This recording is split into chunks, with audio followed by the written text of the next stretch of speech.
Од денеска се намалува судската такса 8 пати. Ова го соопшти министерот за правда Бојан Маричек на денешната пресконференција. Во минатото тие можеа да изнесуваат до 48.000 денари, но сега граѓаните нема да платат повеќе од 6.000 денари. Тужите осигурителна компанија за надомесна штета во вредност од 3 милиони денари.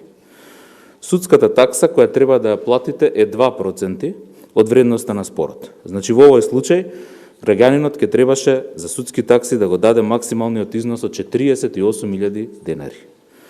Сега, според донесените измени, давачката ќе биде само 6.000 денари, односно 8 пати помалку. Тој ги информираше граѓаните и за жалбите кога треба да ги поднесат, односно за сите редовни и вонредни правни лекови, во случај да не се задоволни од одлуката на основниот и од апелациониот суд. Друг пример, кога се работи за долг од 15.000 евра или околу 930.000 денари.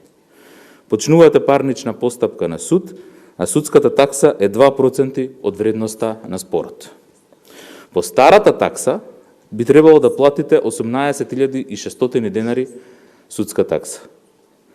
По новата ќе платите само 6.000 денари. Овие законски измени, рече тој, се направени во духот на националната стратегија за намалување на сиромаштијата, но и за обезбедување на функционална правна држава, нешто што го имаше ветено владата.